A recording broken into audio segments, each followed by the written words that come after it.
We are going to invite Gaurav, Chris, Chantal, and Kara to come join us on stage, and we are going to have a VC investor discussion panel. Come on up.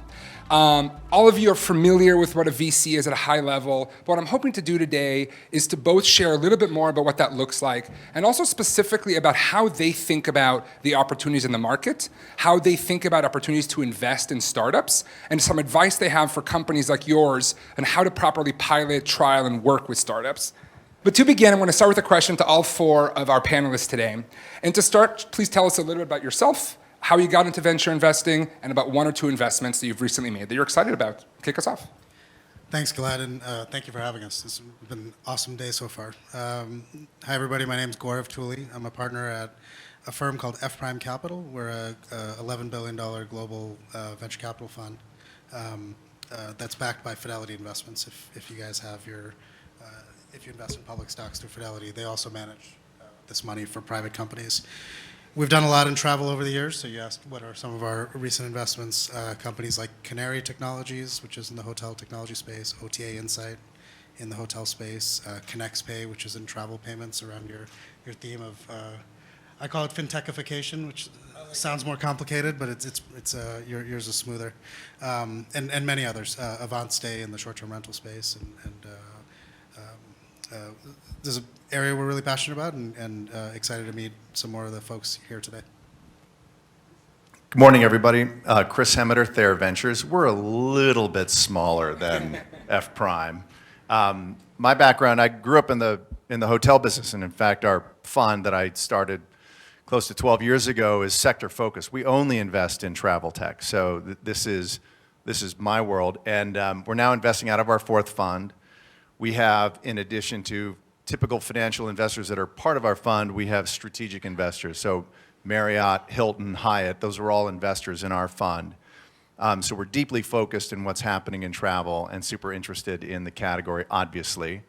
Some of my most exciting investments, one would be Muse, which is very much from the perspective of an open platform, cloud-based property management system in the hotel space. We also are an investor in Uplift, which is a fierce competitor of a firm. But it's a big enough landscape for more than one. And then also, Gaurav and I work together on Canary Technologies, which we're very excited about. But prior to founding this investment firm, I also started 7 different companies across my career. So I've been that entrepreneur that has tested and iterated and failed and had some successes, and appreciate the journey very much. Hi guys, I'm Chantal Noble-Halderson. I work at Certares, leading our VC strategy there. We are the largest travel investment firm in the world, as far as we know, with portfolio companies you've probably heard of, including TripAdvisor, Hertz, Internova, and Amex Global Business Travel. Our portfolio does over $100 billion in total transaction volume on an annual basis. So my job is to figure out, how do we find startups that can make that portfolio even stronger, create mutually beneficial relationships, and help early stage companies scale a lot faster through that ecosystem. A couple of recent investments that we made include Boatsetter, and which is like Airbnb for boat rentals, as well as Sensible Weather, which is a weather guarantee embedded at checkout. So you've got kite surfing coming up and it's raining. You literally get a text or a WhatsApp that says claim your cash. You get your cash right away, and then can spend it on other things. And so, those are our 2 recent investments that we've made. As far as getting into venture, I previously worked for a large enterprise tech company, went to business school and fell in love with the startup world day one. Figured, how do I turn helping founders into a job? And so that kind of snowballed into where I am today. Great. Hello, Kara Whitehill, and I have my other end of the spectrum from the folks here. So I'm an angel investor focusing on pre-seed and seed stage startups, my little business, Unlock Advisors. I got into this space mainly through being in the startup world for the past 10 plus years. So a couple different companies, one that didn't work out and one that's still moving along, that was invested in from Chris and the team at Thayer, which is kind of fun. I got involved mainly because I like the idea of having been on the startup side and having those battle scars, being able to support other early stage founders with capital in some cases and brain power in other cases, and helping them avoid some of the things that I've tripped over in my experience. So mostly I focus on, again, early stage companies, primarily B2B. I don't really do consumer so much. Travel, obviously, and hospitality because of my background, and some other businesses that have similar problems. So you mentioned you've done some healthcare things. There's, healthcare and finance and retail and enterprise software and things like that I look at too. Two companies that I've invested in recently that I'm excited about. One is called Lightly Travel, that may be relevant to some of the folks here. Lightly is solving for people that have traveled with babies and toddlers and all that extra crap that you have to lug around with you, diapers and wipes and bottles and we were talking about the little pads that you put on the carpet so they're not, rolling around on a dirty floor. Lightly is packaging up curated premium supply kits of all of this stuff that travelers can pre-order. They can say, I'm traveling for 3 days or 5 days or 10 days or whatever, and have these kits delivered directly to their destination. Or working with hotels and resorts to stock these on property so that upon check-in, the traveler can have that already in the room. So making that life easier for the families that are traveling. And the second one is called Wheel the World. I haven't invested in them, but I'm a big fan of what they're building. It's a data platform for accessibility and disability-friendly travel services. When you think about that demographic, there's a lot of money that they're willing to spend if they have somebody that can help them find ways to spend it. So I really like what they're building in that space to try and unlock that opportunity. As a father of a 2-year-old, Lightly, it's ringing my bell. So anyways, so as I shared at the beginning, it seems to me we're seeing a pretty big wave in both startup formation and investment in our space. So my question is, are you seeing the same thing? And what fields or areas are you most excited with? And maybe we'll start with Kara. Yeah, so, again, I see a lot of different things. My sweet spot is more in the B2B part, and I think when you look at some conversations earlier around like data fragmentation and trying to understand the context that your travelers are existing in and what are the problems that they're trying to solve in their stay, and then working that backwards. So a lot of it is, there's rates and availability and all of that fragmentation of, how do you know as a travel seller or a travel advisor, what is the right product to offer to them? And a lot of that it happens further upstream, right, between the supplier and the GDS and the different channels. So there's some things in that space that are interesting to me that I'm looking at. Yeah, I mean, definitely seeing a huge wave of travel startups coming out of the pandemic. I think everyone missed traveling so much that they're like, how do I build in this space, and really double down when things come back. I would say the big themes you kind of covered in you stole our thunder in your opening talk there, but fintech, definitely being one of them. And you can imagine with our portfolio, I spend a lot of time thinking about the arcane underlying infrastructure of payments within travel, and soft plug, but I'm an angel investor in Selfbook, so that's been one that really came out of the gates blazing, and has taken advantage of consumers wanting easier ways to transact and so on. I would say sustainability is an area I'm seeing a lot of noise. There's still a little bit of work to be done on some of the business models, but as was pointed out in the Expedia presentation, it's definitely an area where travelers and consumers are wanting more, and so figuring out how to facilitate that and also monetize is something that we keenly have our eyes on. Yeah, I think it's also important, for those of us that have been in the travel industry for a long time, to take a step back and ask what else is going on. This is part of the reason that I started our firm a dozen years ago. This is an enormous, complicated industry, multi-trillion-dollar global industry, growing faster than global GDP, expected to grow faster than global GDP for some time to come. As we all know, historically resistant to the adoption of technology. I mean, there's a lot of ways this industry works that hasn't changed since the 1950s. We predicted that would start to change now with the entire value chain being up for grabs, and the pandemic itself what it really did is it exposed many of the flaws that were being buried under ADR growth, right? And RevPAR ramp. Suddenly, when that shut down, suppliers, principally, and the major incumbents found themselves lacking agility, being totally flat-footed and exposed. And so all of a sudden, there's this new attitude about never again. I'm not going to get trapped and caught that way again.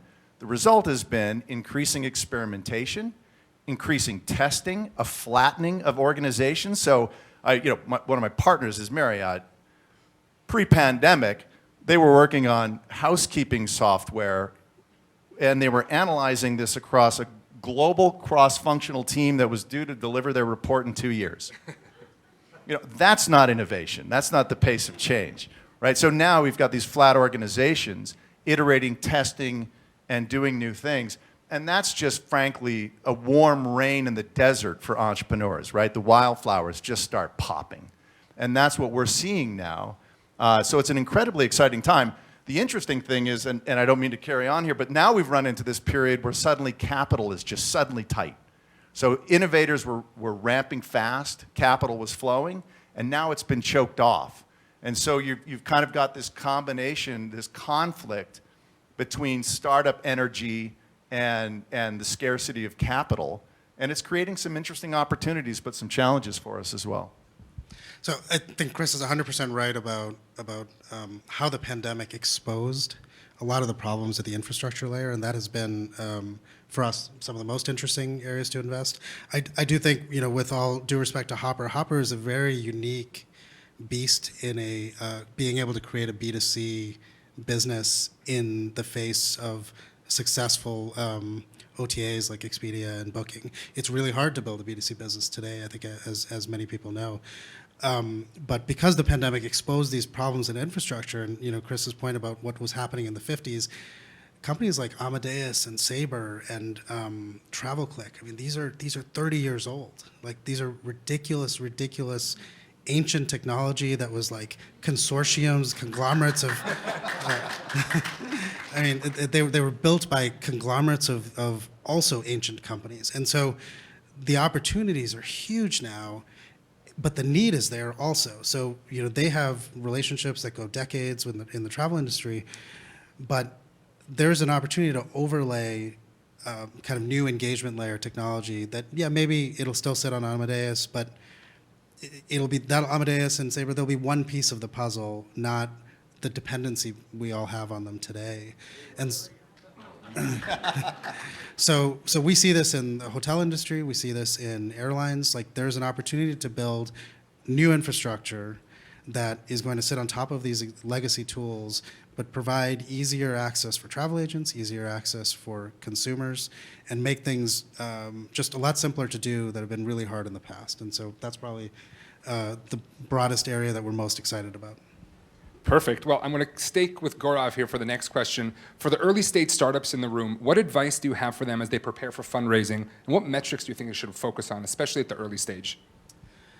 Well, so Chris is right. Like, there has been some pullback in the capital markets, but I think your data said it was like 25%, maybe not like 50 or 75%. This is as of July, so who knows if that's...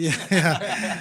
I mean, I'll say, like, we've been active. I know, Chris, you guys have been active as well, and further down the panel too. Like, travel has been, I think, as everyone knows, it is one of the most resilient industries in the world. And despite recessions and world wars and pandemics, it has always bounced back and stronger. And we are benefiting from that today. And I don't see any reason for early stage dollars, or like early stage investment dollars, to be pulled back significantly. And we're certainly as active on the early stage side as we were last year, maybe a little bit less on the later stage side. In terms of what I would advise founders on who are interested in raising capital, I mean, I think if you're at early stages and you've got a big compelling vision and you've got a great team together, I wouldn't be shy about trying to raise money right now. I do think the money's out there for great ideas. It always has been, and it will especially be in travel right now. In terms of specific metrics, I don't want to cop out on it.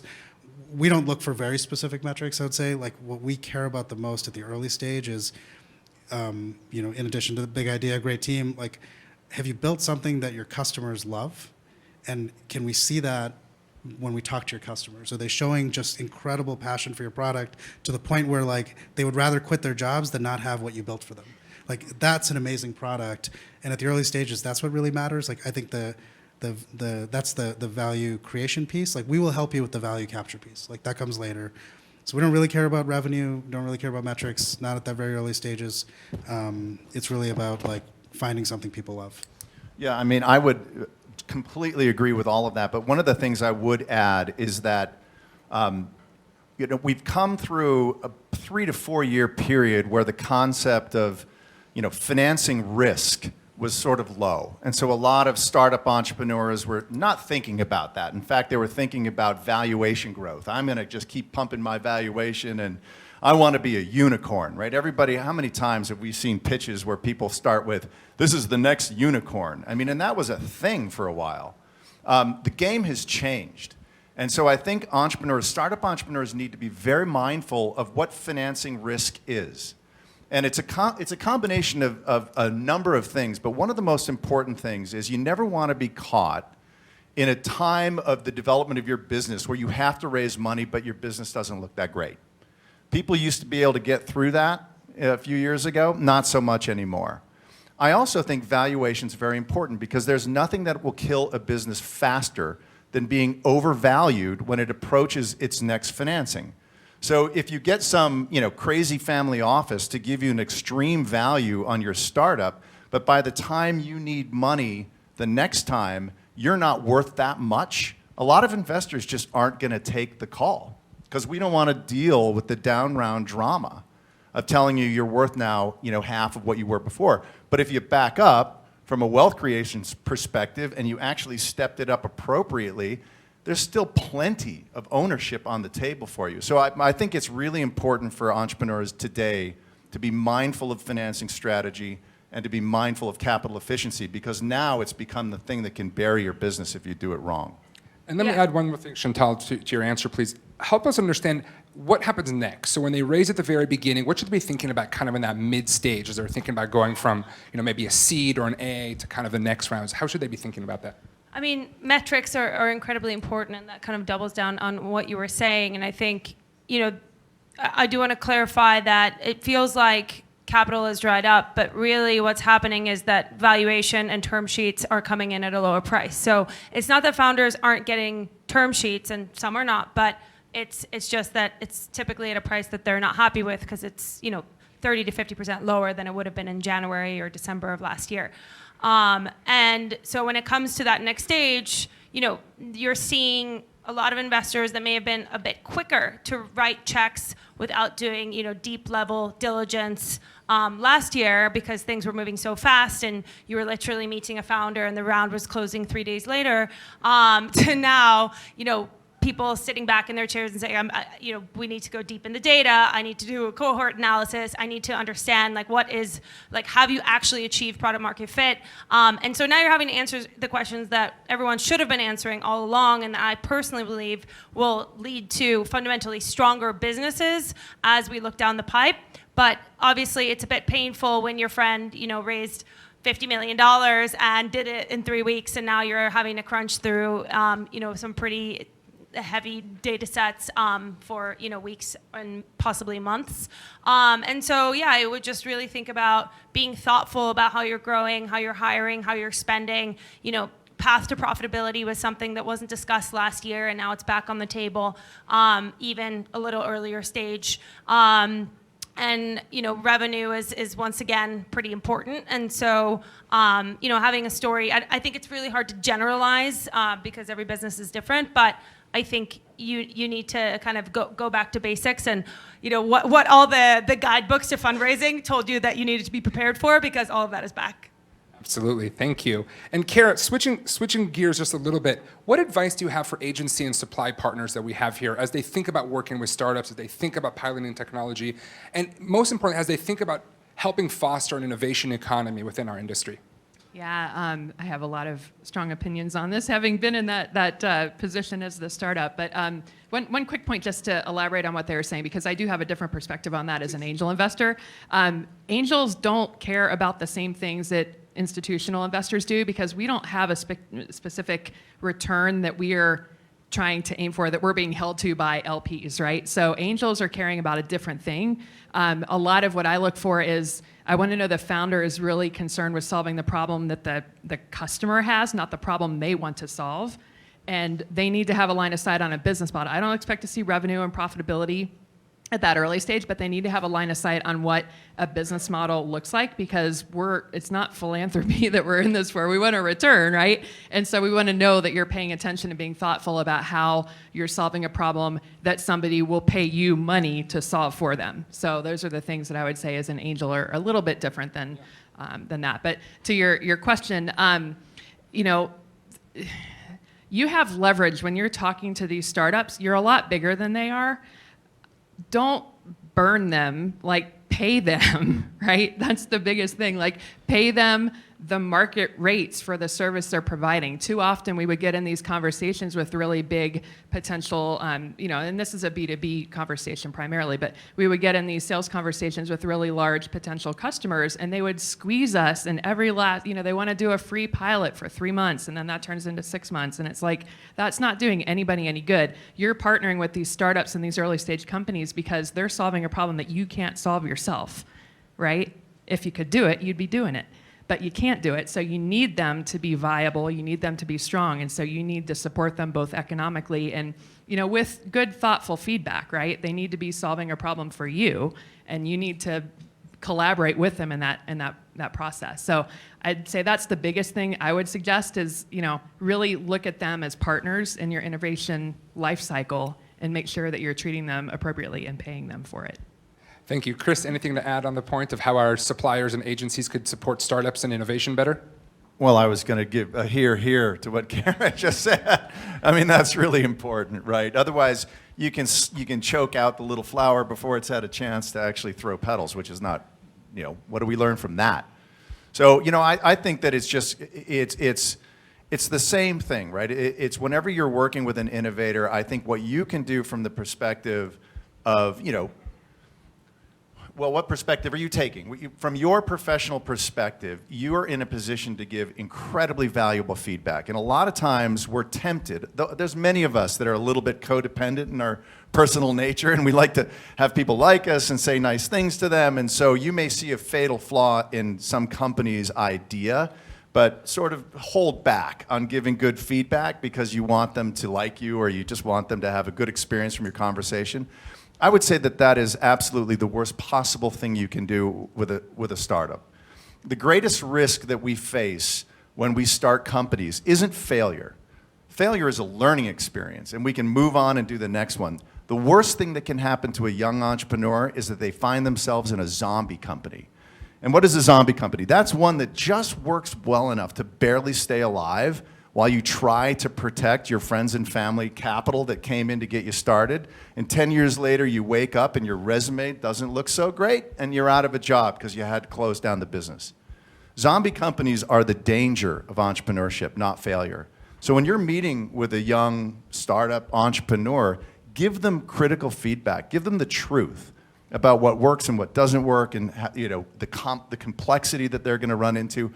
Trust me, the ones that make it will bulldog through that anyway, and will use the information you give them to improve what they're doing. So I would see that as, you know, you're being a philanthropist when you tell an entrepreneur, that's a bad idea.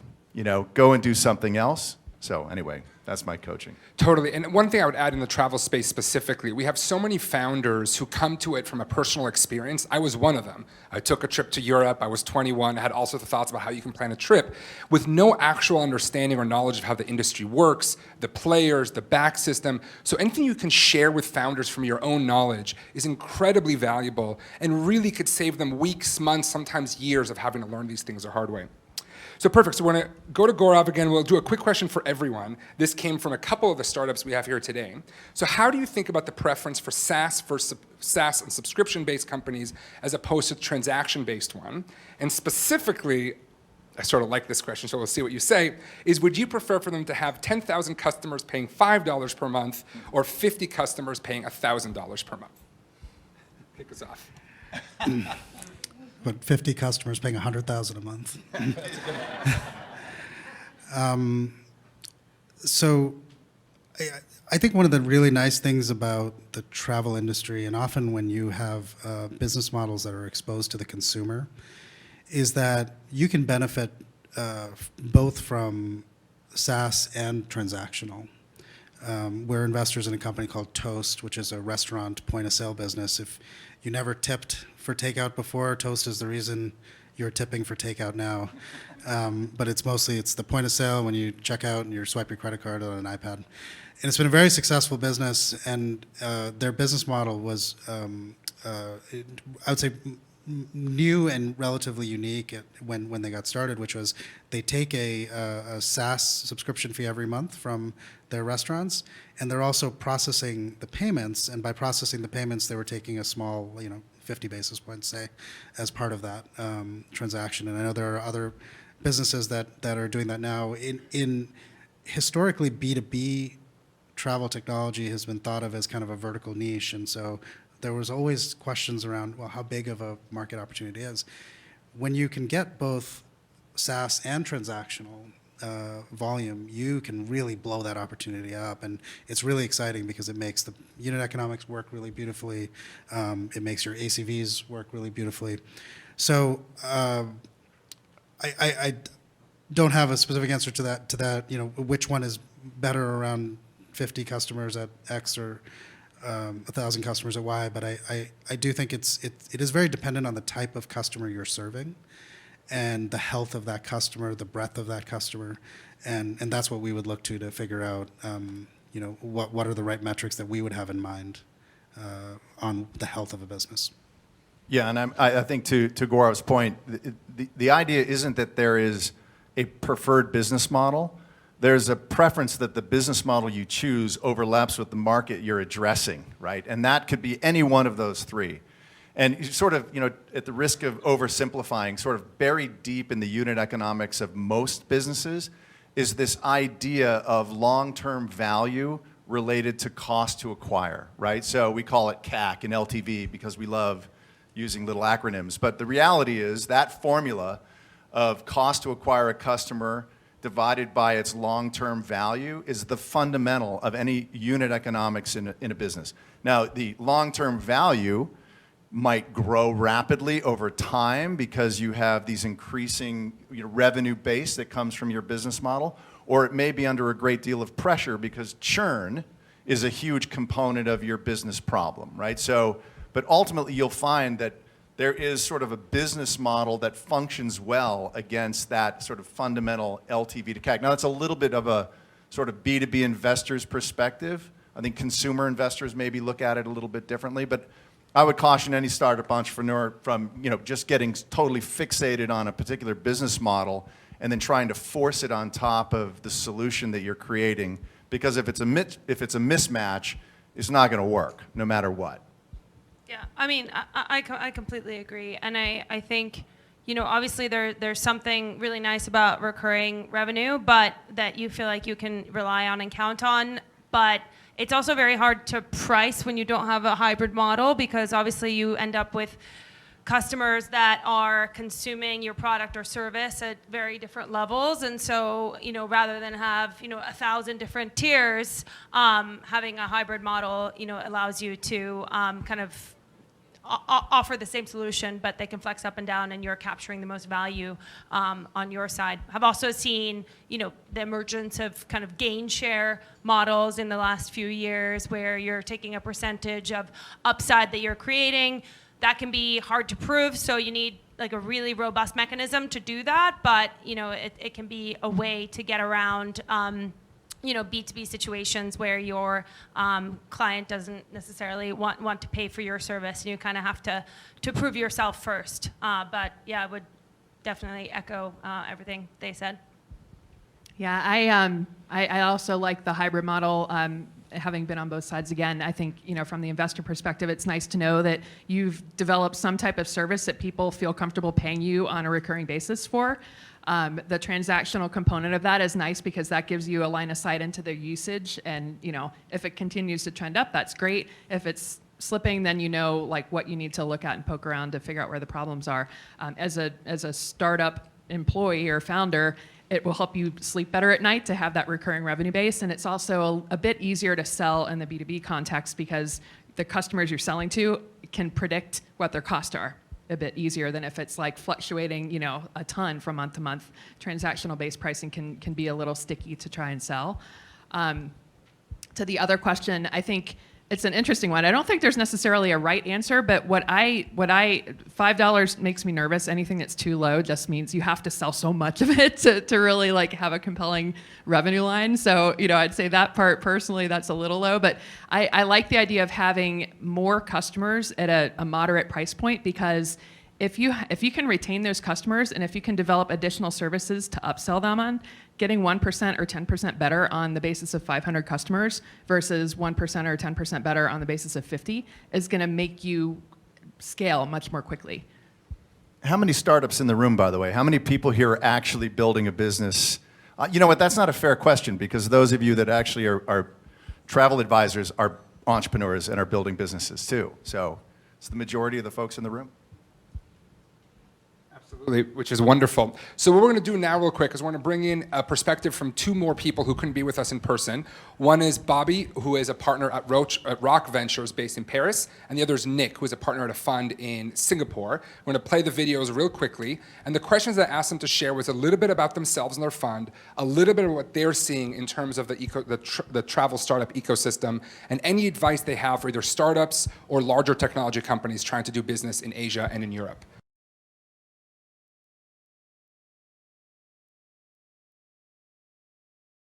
My name's Nick Cox. I'm the managing partner at Velocity Ventures.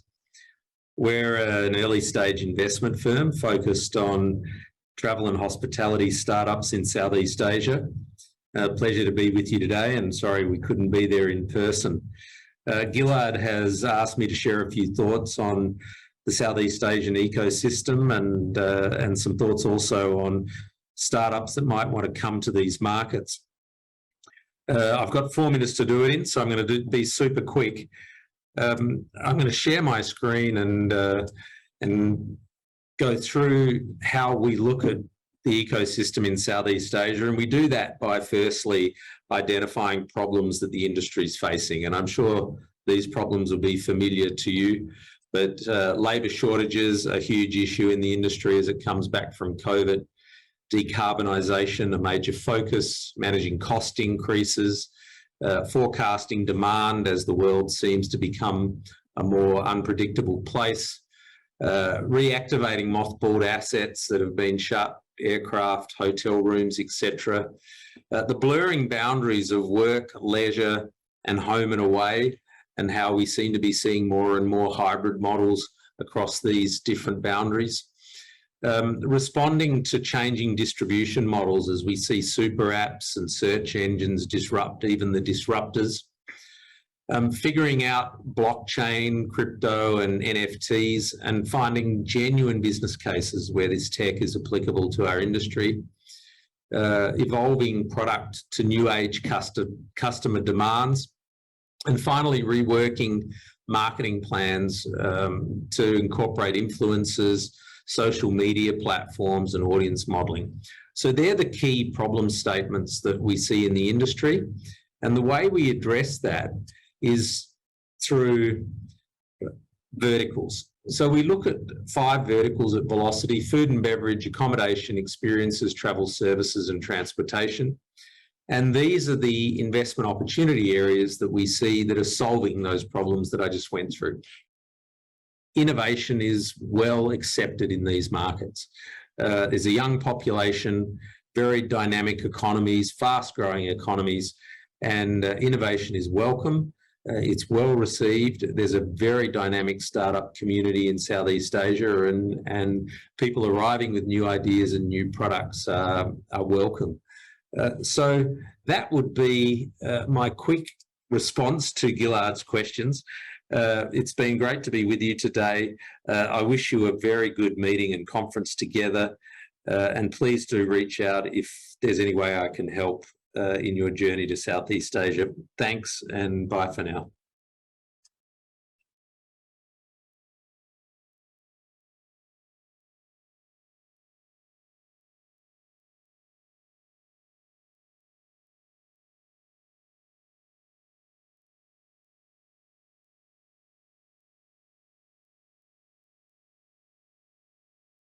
Hello, my name is Bobby Demery. I'm the co-founder and managing director of Rockventure. Rockventure is the first European travel tech investment fund.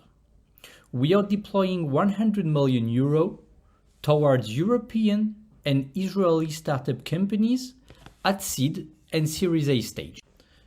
There is not enough capital now for travel tech companies. That's basically why we built Rock. However, there is a huge wave of new emerging travel and hospitality companies. Being objective, I consider that Europe is driving the change, and I would like to highlight two big trends where Rockventure is about to deploy significant amount of money. The digital nomads. It's a huge segment for our industry. In 2035, we will have 1 billion digital nomads. As a European investor, I consider that Europe have a lot of advantage for those travelers.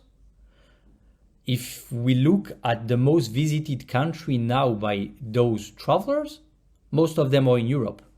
Sustainable travel, that's where we are really focusing, deploying very significant amount of money, because this is not the future. This is now. It is not possible to travel in a non-sustainable way anymore. The new generation, the new traveler, the 25, 35 years old travelers, they have a sustainable conscious. They are willing, expecting, and consider that traveling in a non-sustainable way is not possible anymore. The travel and tourism industry contribute to 10% of the GDP of Europe. 500 million citizens, 10% of all the jobs. Because we are in a moment where all the big players are looking for new technology, they are looking for new partners, and they're willing to invest. It is definitely the best moment to create a big travel tech company.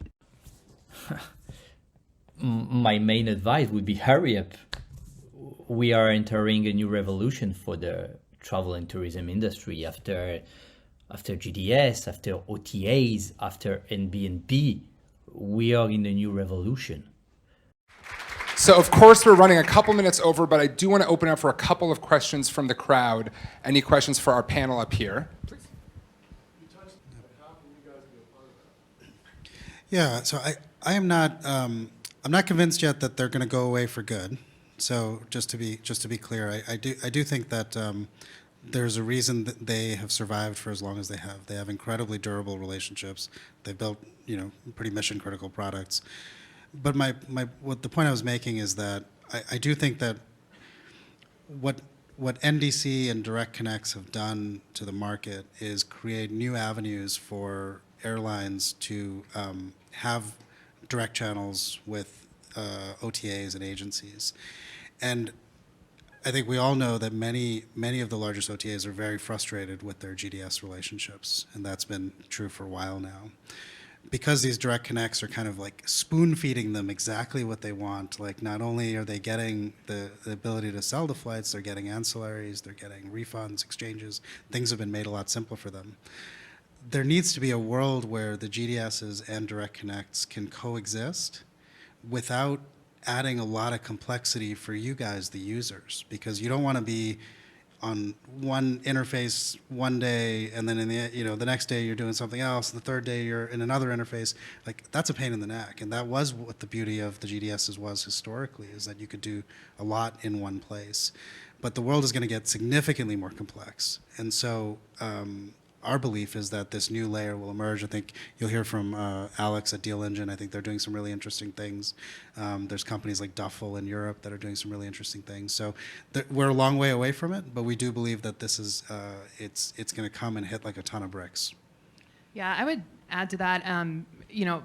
To the question earlier. So there's a company I invested in that's early in this space. It's Kite, Kyte with an E, and their approach is to make it. It's all like open API based, right? So this should work like Shopify works for retail.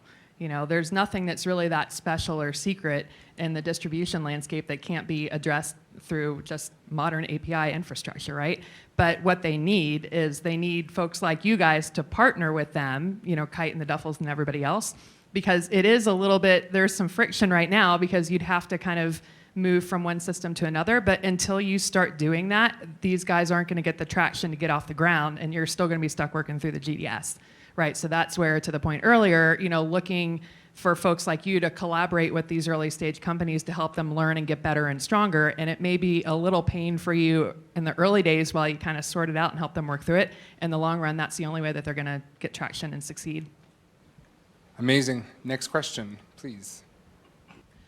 I mean, unfortunately, it depends on who you ask. But I mean, I lead quote unquote early stage investing at Certares, but that's by nature of the fact that we're a private equity firm fundamentally. And so I end up focusing mostly on Series A, where you've already established some product market fit. And, you know, I'm usually looking at businesses that are doing at least kind of 2.5 million run rate, net run rate.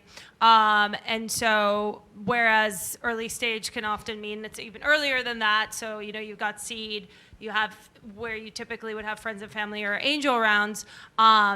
And so it's sort of a bit of a game figuring out, you know, what the different firms and players are looking for and whether you fit that. But I would say anytime you can make a connection, it's a great thing, you know, especially in the environment we were in last year, where I mentioned earlier, you were basically being asked, you know, whether or not you're moving forward within 3 days of meeting someone.